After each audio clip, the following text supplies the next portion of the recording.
Go ahead and open your Bibles up to the book of Hebrews.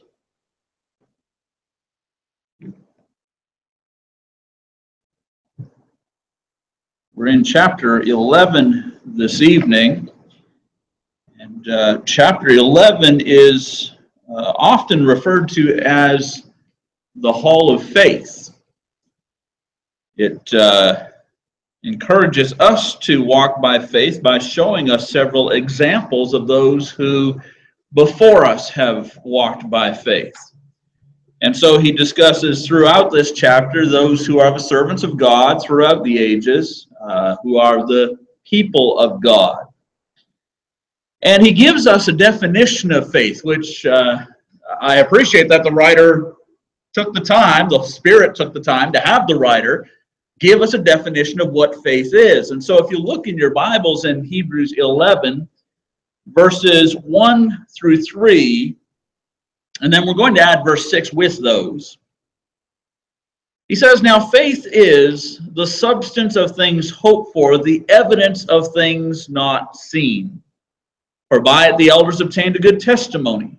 By faith we understand that the worlds were framed by the word of God, so that the things that are seen were not made of things, so that the things which are seen were not made of things which are visible."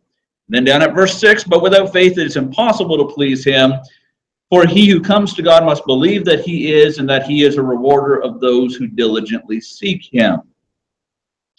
So the writer gives us his definition of faith, and one of the common insults or accusations that might be hurled at those who are people of faith is that, well, you just have a blind faith. You really don't know what you believe in. You just believe for the sake of believing. You go to a dictionary definition of what blind faith is. It's belief without true understanding, perception, or discrimination. Basically, you believe because, well, that's the thing to do. There's no evidence to show what you say is true, but you just simply believe it anyways. And unfortunately, that is the accusation that many atheists and even agnostics will throw at Christians. And unfortunately, there are some who call themselves Christian who, if you listen to them talk about their faith, you'd almost think that that was the case for them. And maybe it is for them, that they just simply have a blind faith. They don't know why they believe what they believe, but they believe it anyways. I discourage people of faith to have that kind of faith, because that kind of faith, it's not going to sustain you when difficulty comes. Look at the writer's definition of faith. He says, faith is the substance of things hoped for, the evidence of things not seen. Those are two important words, substance and evidence. The word substance, if we were to take the Greek word behind that and translate it literally, it means it stands under. The substance, it's that which is underneath, the foundation, if you will. That which gives confidence. It is a firm place to stand. And so faith is the substance of our hope. How is it that you and I maintain a hope of heaven? Because faith provides a foundation for that. Faith provides a means of confidence that there is actually a heaven. We've not seen heaven. We won't see heaven until the Lord comes in final judgment and he takes his own to be with him. But we believe that there's a heaven, and it's not a blind faith. He says there is substance to this. There is a foundation, a concrete reason for believing this. Now, that's where the second part of the definition comes in. He says it is also the evidence of things not seen. Who has seen God? Nobody has seen God. And yet you believe that he is. Why do we believe in a being that we have never seen? It's because there is evidence of his existence. This word that the Hebrew writer uses and that our English translators have given evidence as our English word for it, it means there is proof. There is conviction. It speaks of that which can be tested and verified. And so, there's a gathering of evidence that tells us there is a God. We can't see God, but a solid case can be made for his existence. In legal terms, they refer to it as a prima facie case. And so it's based on circumstantial evidence. It's not that you have actually seen God as the creator. It's not that you have seen God in all of his magnificence, but there is a high degree of overwhelming evidence that has accumulated. It's not just one piece of evidence, two pieces of evidence, three. There's just such a vast conglomeration of evidence available that the conclusion is accepted as true until adequate opposition proves it to be false. That's the nature of a prima facie case. When we look honestly at the evidence of creation, when we look at the scientific, I'm not talking about the pseudoscience stuff, I'm talking about true science. When we look at the scientific evidence, it all attests to the fact that there is a creator, that there had to be a first cause for everything to be, and that first cause had to have intelligence, and that first cause had to have morality, and it all points to there being a God. And again, with the prima facie case, it's circumstantial, but the overwhelming accumulation of the evidence states that it is true unless it can be solidly proven otherwise. That's what atheists have tried to do for a long time, and have tried with the theory of evolution to do that and failed. In fact, they've come up with all kinds of crazy theories in order to try and get rid of God. In verse 3, that's exactly where the writer goes, is creation. How do we know that there's a God? By faith we understand. Now remember, he just defined faith for us. It is the substance of things hoped for, the evidence of things not seen. By faith we understand that the worlds were framed by the word of God, so that the things which are seen were not made by things that are visible. By faith, we understand that God created everything, and those who reject God's existence, they're left looking for another way to explain how we got here and how the world works and how the universe as a whole works. They're left to try and find an adequate explanation, and they cannot. Because the right explanation is there is a God. Faith comes with a reward, down at verse 6. Without faith, it is impossible to please him, for he who comes to God must believe that he is, and that he is a rewarder of those who diligently seek him. You can't please God if you don't believe in God. That sort of makes sense, that we wouldn't be pleasing to him if we refuse to believe in him. Without faith, heaven is not possible. He's not just going to allow a horde of people to come in who didn't believe in him during their lifetime here. We need to believe in God, and we need to obey what God says. With faith, we have the hope of heaven. We have the confidence that God has planned to get us there by the sacrifice of Jesus Christ. And again, the Hebrew writer's been talking about that for several chapters at this point. And then I skipped verse 2. Let's go back to verse 2. Verse 2 is really the introduction to everything else in this chapter. He says, for by it, by faith, the elders obtained a good testimony. By it, those who were of old obtained a good testimony. And then he starts to go into a number of examples for us. And that's really the bulk of chapter 11 is, here's the examples of faith. Here are those who understood the substance and the evidence that God has put out there, who knew that God was creator and who knew that serving God was the right thing to do, that he would reward those who do so. And so he starts in verse 4 through 7 with faith at the dawn of history, from the very beginning. And so the first one that he gives us is Abel. He says in verse 4, by faith Abel offered to God a more excellent sacrifice than Cain, through which he obtained witness that he was righteous, God testifying of his gifts, and through it, he being dead still speaks. Abel is described in the verse as being righteous. And you go back into Genesis chapter 4 and you read about Abel in Genesis 4, and he's a good guy. He's a righteous man. But his righteousness was not based in sinless perfection.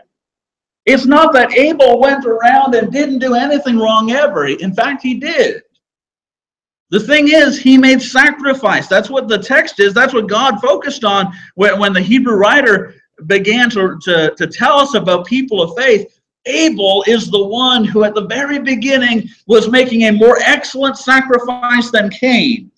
And I've heard folks argue about these sacrifices. Well, you see, Abel brought what God commanded and Cain didn't bring what God commanded. I don't think that's the issue there. Oh, well, Abel brought the best of what he had and Cain didn't bring the best of what he had.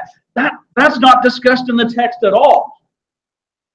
When Abel is making sacrifice, he brings an offering, a sin offering.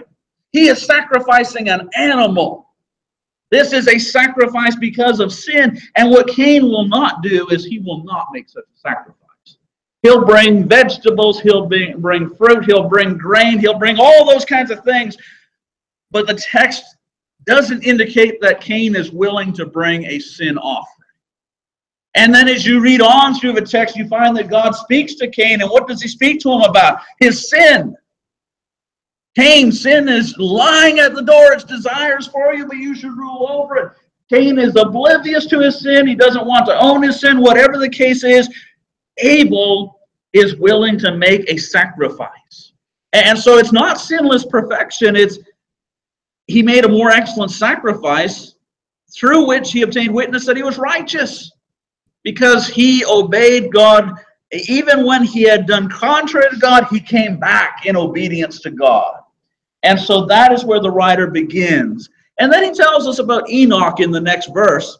He says, by faith Enoch was taken away so that he did not see death and was not found because God had taken him. For before he was taken, he had this testimony that he pleased God. Just think about that for a moment. How righteous, how faithful of an individual he must have been that God just simply decided, I'm going to take him. He's not going to see death like everybody else. Everybody else, their experience is death. There's only one other who did not experience death. That's Elijah. God simply took him. How was he taken? By faith. That's what the text tells us, by faith. Now, what does that mean? Is that a reference to his faithfulness? Is that a reference to his upright living? Is it possible that God had even made a promise to Enoch that we're unaware of, and Enoch believed and acted accordingly? I'm not sure which, or it may be all of the above. But by faith, Enoch was taken. That's what the writer tells us. And so his faith, his confidence in God entered into the fact that God took him and did not allow him to see death.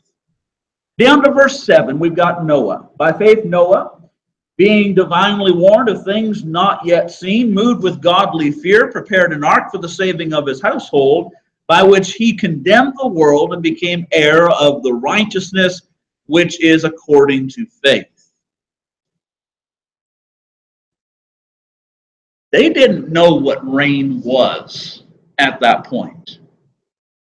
If you read back in the early part of Genesis, there was a dew that would come over the face of the earth, and that's how things were watered. But the idea of a rain, that was foreign.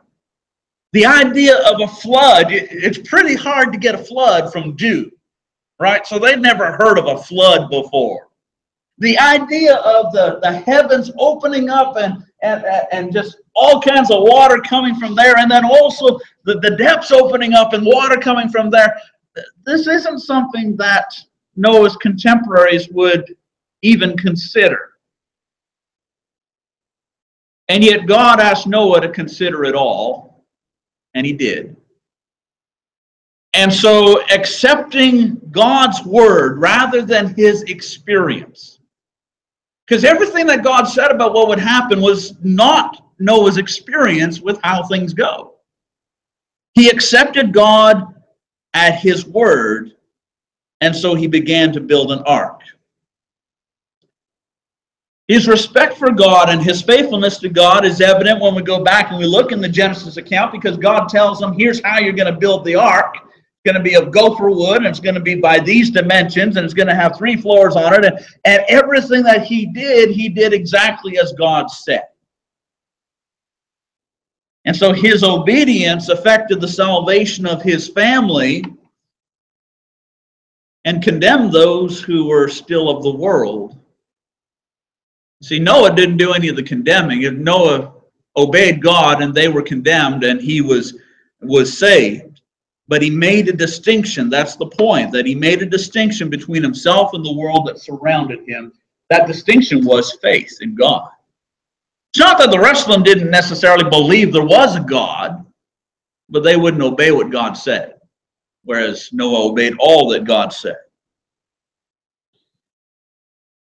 Verse 8 through 19. The writer now talks about Abraham. In verse 8 it says, by faith Abraham obeyed when he was called to go out to a place which he would receive as an inheritance, and he went out not knowing where he was going. God called him to go out. You're in Ur of the Chaldees and you're well settled here.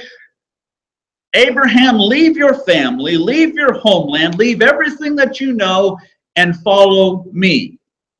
Keep in mind, as he's following God, it's not that he can see God and God is directing him that way. God's just simply telling him where he needs to go. This is verbal direction. It's not visible direction. And so he leaves his homeland and away he goes. And he didn't go by himself. He went with his wife, went with his nephew.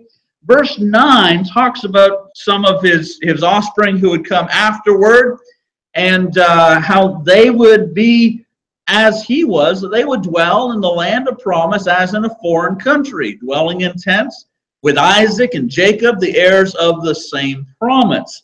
Now that promise is important.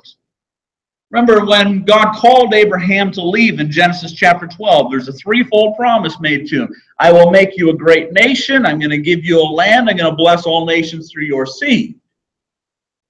And yet Abraham did not possess the land. He was a stranger in the land. And Isaac did not possess the land. And Jacob did not possess the land. Their descendants would.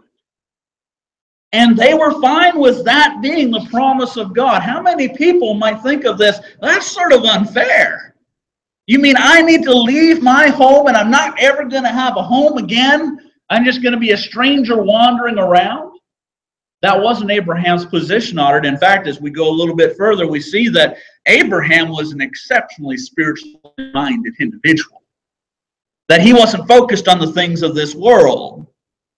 They obeyed God, though the temporal blessing would not be there. And so verse 10 explains it.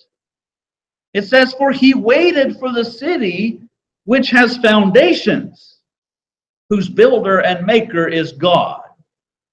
Well, which city would that be? Would that be one of the cities of the plains, Sodom or Gomorrah? No, it's not those ones. Oh, maybe it's Jerusalem, right? No, it's not Jerusalem either. The writer just said Abraham and his son and grandson were focused on eternity. They had some understanding about eternal things. And how much they understood, how much insight they had, it's never absolutely given to us. But they had a lot more than a lot of people who were contemporary with them. Verse 11, Abraham wasn't alone in his display of faith. His wife was with him. She left Ur of the Chaldees just as he did. She sojourned as a stranger in the land just as he did. She knew God's promise about Abraham's seed just as he knew it and believed that that would be. But when we read back in the Genesis account, Don't we read more about her doubts than anything else? That is sort of one of the things that comes out in the account in Genesis, that when she gives Hagar to Abram and have a son through her. And when she's told that she would bear a child and a year later she would give birth to a child, she laughed. And we see those things, and there's no doubt times of doubt in her life. Anyone here never have any doubts? Okay, she's human. That's what we're finding out in Genesis. She's human. But what the Hebrew writer tells us is that she was also a great woman of faith. By faith, Sarah herself also received strength to conceive seed, and she bore a child when she was past the age, because she judged him faithful who had promised. Now, again, if all you do is read the Genesis account, you don't get that picture of Sarah. But all we're getting in the Genesis account are little bits and pieces of her life. And this gives us a more complete picture. It was impossible for a 90-year-old woman to have a child. That just does not happen naturally. And so for this to take place, understand God did not violate her conscience, did not violate her concept of what is and what is not. She believed that God could do this. That's what the text says. By faith, Sarah herself received strength to conceive. Why? Because she judged him faithful who had promised. She believed that God would do this, and he did. Verse 12 through 16 draw some conclusions out of verse 8 through 11. In verse 12, therefore, from one man, and him as good as dead, were born as many as the stars of the sky, and multitude innumerable as the sand which is by the seashore. God kept his promise to Abraham about his descendants. He was going to have all kinds of descendants. And then, don't get stopped up in the idea of physical descendants, though there's a lot of physical descendants of Abraham. But you and I are descendants of Abraham by faith. Galatians chapter 3.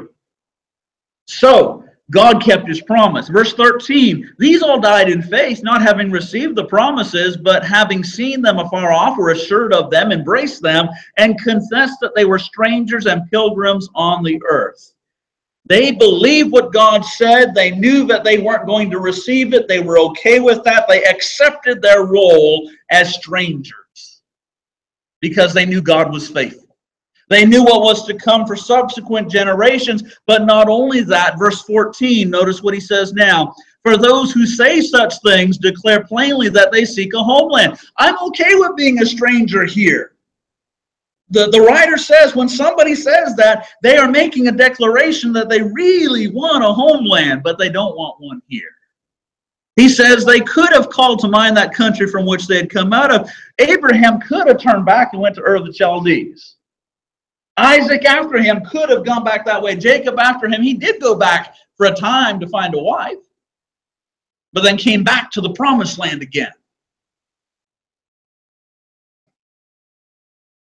They could have called to mind that country from which they had come out, and they would have had opportunity to return, but now they desire a better, that is a heavenly country. Therefore God is not ashamed to be called their God, for he has prepared a city for them. They had a greater land in view. It was not the land of Canaan, as pretty as the land of Canaan was. They were focused on heaven. In verse 17, by faith, Abraham, when he was tested, offered up Isaac, and he who had received the promises offered up his only begotten son. Genesis chapter 22, he is commanded, take Isaac, your son, your only son, whom you love, take him to the mountain of which I will show you, and offer him there as a burnt offering. He didn't question what God said. A lot of folks are going to question this. He didn't try to barter with the Lord. Well, maybe I could substitute something for him. You know he's my only son. You know he's the son of promise. He didn't try to barter with God. Don't people try to do that sometimes where they think, well, God's asking too much, and they try and let's see if we can find a nice compromise. He didn't try to compromise. He trusted God and he obeyed God. And so back in the Genesis account, we've got God commanding him in one verse to go. Verse 2 is where it's at. And then verse 3, it says he went. And again, if all we did was read the Genesis account, we only have part of the story. We look at Abraham and we wonder, how could you do that?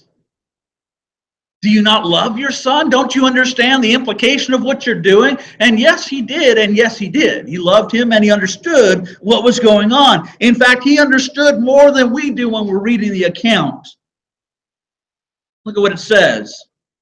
Verse 19, concluding that God was able to raise him up even from the dead, from which he also received him in a figurative sense.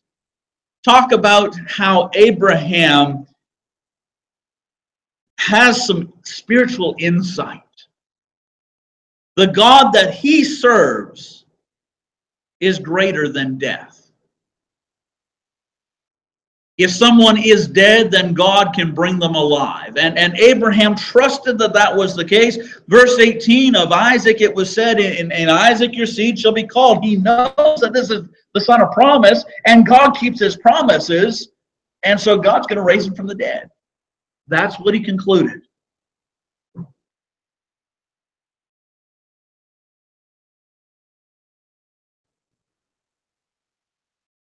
Verse 20 through 22, we've got some of the other patriarchs. Verse 20 of Isaac, it says, by faith Isaac blessed Jacob and Esau concerning things to come. And that's all we have about Isaac in this text. There is comparatively little about Isaac in Genesis.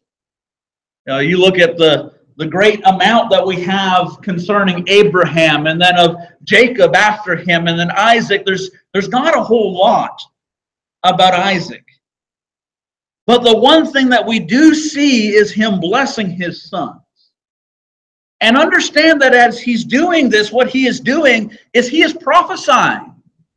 He's not just simply a father who's saying some good things to his children. Fathers should say good things to their children, but he is prophesying. God is using him to foretell future events. Not just concerning Jacob and Esau, but concerning the descendants of Jacob and Esau. And so he is commended for his faith in God and his declaration of God's will to these two sons of his. In verse 21, by faith Jacob, when he was dying, blessed each of the sons of Joseph and worshipped, leaning on the top of his staff. Jacob learned to trust in the Lord when he was serving at Uncle Laban's house. The Jacob who came back from Laban's house was very different than the Jacob who left. In Genesis 28 and at verse 29, it says this, if God will be with me. Anytime that we start something with that, we know that our faith isn't where it ought to be. If God will be with me, if God will keep me in the way, if God will give me bread, if God will give me clothing, then the Lord shall be my God. That's his statement as he's on his way to Laban's house. His service to God is very conditional, and not only is it very conditional, but he says it's reserved. If God will do all this, then I will accept him as my God. That would be like you and I saying to the Lord, if you'll put me in heaven, then I'll accept you as my... No, that won't work. We need to accept him as our God in the here and now and serve him in the here and now. But that was his mindset as he left. Afterward, he acknowledged, God has fed me all my life. God did what I asked him to do. And then he says further of the Lord that he is the angel who has redeemed me from all evil. He acknowledges that God's influence has changed his life. Do you remember what Jacob means? His name means supplanter. And I understand that it was God's will that Jacob be the one that the lineage would go through, not Esau. But the way that it was affected, it just wasn't a good way. They used deception in order to accomplish it. That's not the kind of man he is when he comes back. He is different. In his dying hours, he is focused on spiritual things, on blessing his offspring, again, foretelling future events, prophesying. The consistent theme between Isaac and Jacob and Joseph in this text, God is using all of them to reveal his will concerning future generations. For Joseph, verse 22, by faith Joseph, when he was dying, made mention of the departure of the children of Israel and gave instructions concerning his bones. And so what commemorates him by the Hebrew writer is he prophesied. He talked about the departure of Israel from Egypt, including his bones being carried out. Now, there's a lot of things that could have been said about Joseph's faith. Through the ordeal he went through at the hands of his brothers, and then at Potiphar's wife, and just all the bad things that went through his life. But have you ever noticed in reading the Genesis account of that, it's fairly silent on his faith through all of that. We really don't, he's focused on doing what's right, but we don't read a lot about his faith. But what we see when he meets his brothers when they come for grain, we know he understood God was with him through it all. The patriarchs, examples of faith. Verse 23 and on down to verse 29, now we've got Moses. In verse 23, by faith Moses, when he was born, was hidden 3 months by his parents because they saw that he was a beautiful child, and they were not afraid of the king's command. So the first commemoration or commendation of faith here actually goes to his parents. Because if he didn't have those parents, it wasn't Amram and Jochebed. If it was some other couple, maybe there'd be no Moses. These two, they know what the king's decree is. The king's decree is that all male children born to the Hebrews are to be put to death. And so what do? They hide the male child. And yes, I understand that, well, that's a parental type thing to do, but there were some parents who weren't doing that. We don't read about a whole bunch of parents among the Hebrews hiding their children for 3 months. Do you understand how difficult this would have been for Jochebed? That's his mother. You see, today, a mother gives birth, and she's got maternity leave, right? If she has a job that she's been at, she's got maternity leave. She's not expected to get back out to doing whatever she was doing a couple days earlier right away. Do you know where Jochebed would have been a few days after having given birth? She'd be back in the fields collecting grain so that they can collecting the straw, so that they can make bricks. That's what these slaves are supposed to do. Some of them collect the grain and the straw, and others make bricks, and others stack those bricks. So that's what they do. So here she is with a child strung up on her, hidden, and trying to work out in the fields. And cover up any noises that he might make because she doesn't want to be discovered. That took a lot of faith in God for her to do that. we need to also give an honorable mention to the midwives, because they were actually commanded by Pharaoh to be involved in killing these children. And they refused to obey Pharaoh's edict. Verse 24 through 26. By faith, Moses, when he became of age, refused to be called the son of Pharaoh's daughter, choosing rather to suffer affliction with the people of God than to enjoy the passing pleasures of sin, esteeming the reproach of Christ greater riches than the treasures of Egypt, for he looked to the reward. His life could have been very different. You know, he had a big choice in front of him here. And just simply from an earthly perspective, he chose the wrong course. If all we're doing is looking at it from an earthly perspective, he can join himself to a bunch of slaves who are oppressed, or he can grow up as Pharaoh's grandson, and some commentators would suggest that perhaps next in line for the throne. How do those scales balance out? Just from an earthly perspective, he refused manifold riches, pleasure, and power so that he could go and suffer. That is illogical. But why would he choose this illogical course? Because when faith comes into the picture, it is logical. To choose to be Pharaoh's grandson and to have the riches and have the power does not make sense when it's looked at through the eyes of faith.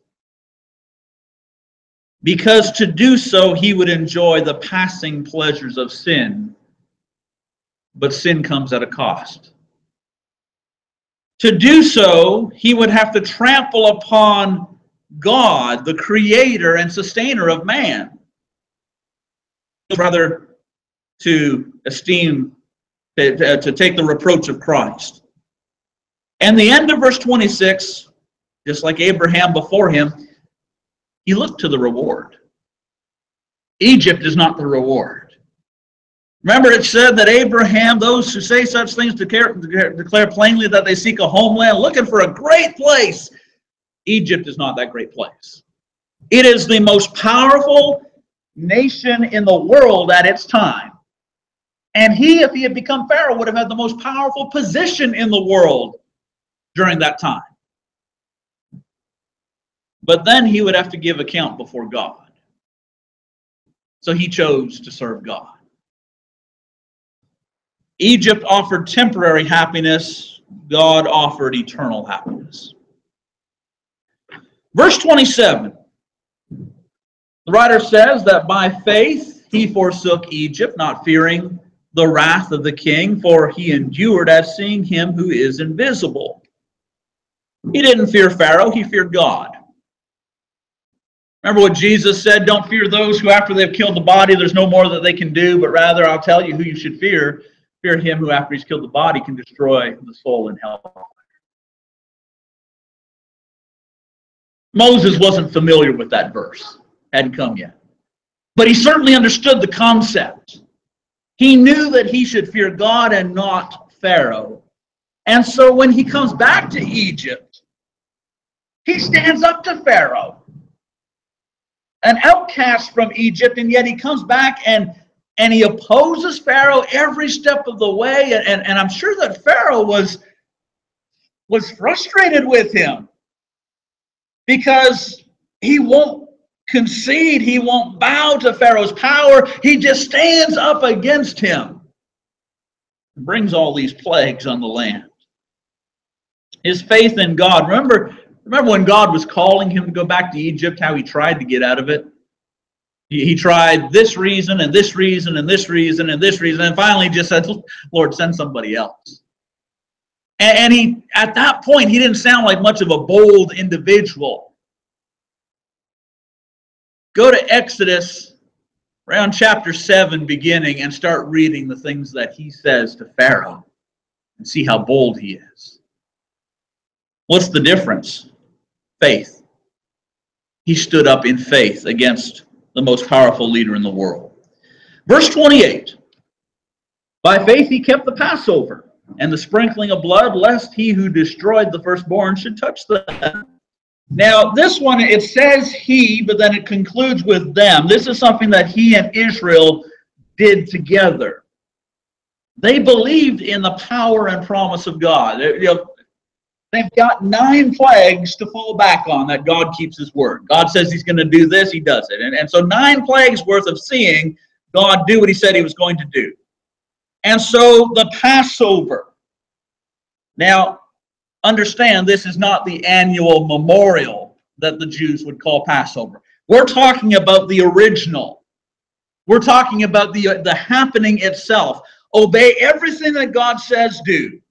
Go get a lamb, and you need to cook that lamb, and you need to eat up the lamb. Take some of the blood, put it on the doorpost and on the lintel. Make sure all of the meat is eaten up.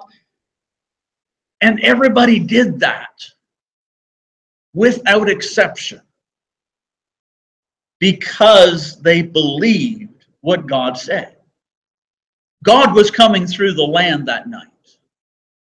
And any house that did not have blood on the doorpost and on the lintel, the firstborn child was going to die. They believed. And there were no Hebrew babies killed that night because they believed what God said. Verse 29, by faith they passed through the Red Sea as by dry land, whereas the Egyptians attempting to do so were drowned. This is all of Israel. Now understand, there were times of wavering. In fact, there was a time of wavering as they were approaching the Red Sea. God has brought us here so that we can die? Is that what's going on? You know, if you want to find some who wavered in their faith, the Exodus generation are definitely that generation. But they are commended for having passed through the Red Sea. The Lord displayed his power. The sea separates. What are you going to do when the sea separates in front of you? You go through.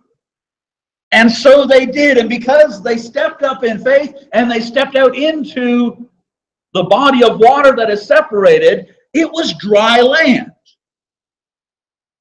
If we could somehow take water that's out here in Lake Ontario and just, divide out a path down the middle of it, do you think it's dry? It is wet. And the rocks that are in there, you know what we're going to do on those rocks? We're going to slip and we're going to fall and we're going to hurt ourselves. And the sand that is in there, you know what we're going to do in that? We're going to sink in that. They stepped out in faith and it was dry.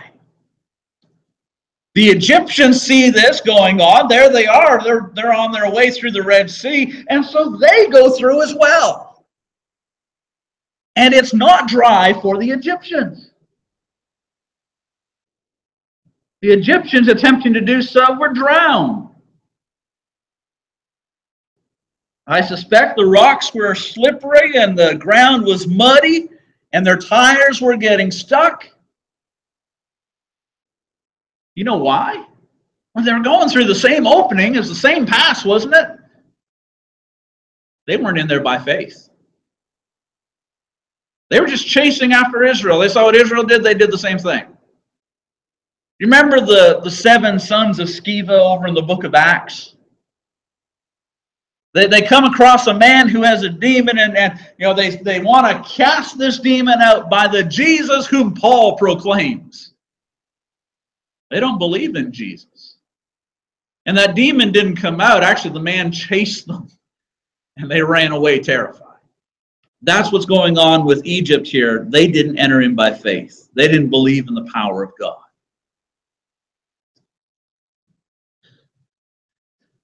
Verse 30 through to the end of the chapter. He deals with several now by faith they're overcoming.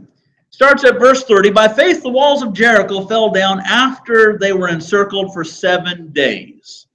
So this is Israel's battle plan. This is now the next generation, because that first generation died in the wilderness. But the next generation, they're led in by Joshua, and they're ready to go take the land. The first Canaanite city they come to is Jericho. And this is perhaps the most unique battle plan that anybody could ever come up with. Go for a walk around the city. Then go back to your tents. And then the next day, go for a walk around the city and go back to your tents. And do that for 6 days. And I wonder on which day, because you know that in the early chapters of Joshua, it's revealed that they're terrified, the people in Jericho. They have closed up the walls of the city. The people are terrified. Even Rahab speaks about how just the fear that had overcome all the people. I wonder how many days it took before they started mocking the Israelites for walking around the city the way they were. Because you can't defeat a city by walking around it. Can you? On day 7, walk around it, not once, not twice, not 6 times, 7 times, and then the horns are to blow and the people are to shout, and Jericho fell.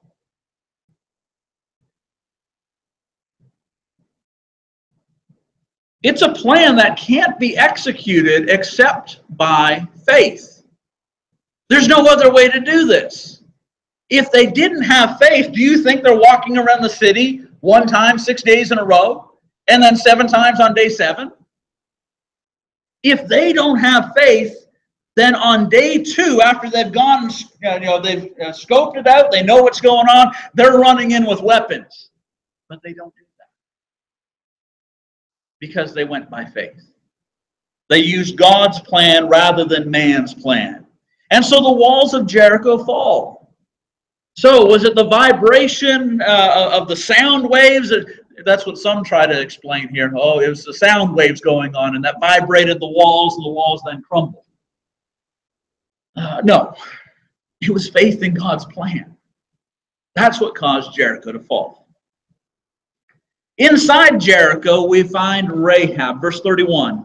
By faith, the harlot Rahab did not perish with those who did not believe when she had received the spies with peace. She received the spies into her home. She hid them. She sent them away safely.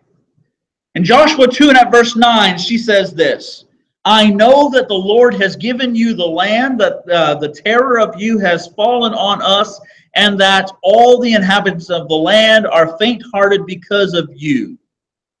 They've all heard what's gone on. They know about the God of the Israelites. Verse 11, she says this, as soon as we heard these things, our hearts melted. Neither did there remain any more courage in anyone because of you, for the Lord your God, He is God in heaven above and on earth beneath. There were some people in the previous generation of the Israelites who wouldn't make that declaration. She understood who God is. And so she and those who were in her household were saved while Jericho around them was destroyed. She would eventually marry a man named Salmon. He is a descendant of Judah. She would be the mother of a man named Boaz, who would marry a Moabitess by the name of Ruth. Rahab would be the great-grandmother of King David. How did she get there? By faith. She believed in the power of God, and she was saved. Verse 32. The writer says, what more shall I say? For the time would fail me. And there's so many more things that he could look at. And in fact, the time is failing us. It is 7:58. And so I think we might actually stop right there, and we will pick up next time at verse 32, because there is still a lot in the remainder of this text. He speaks about more people in the last 8 verses of the text than he has to this point already. There's just so many people of faith that he wants to show us. And in verse 32, his statement is, so much that I want to say, and I can't say it all. And so we will pick up not next week, because next week we'll have Brother Sharp with us, Lord willing. And so in 2 weeks' time, we will pick up here in the 32nd verse, and we will finish out chapter 11 at that time. But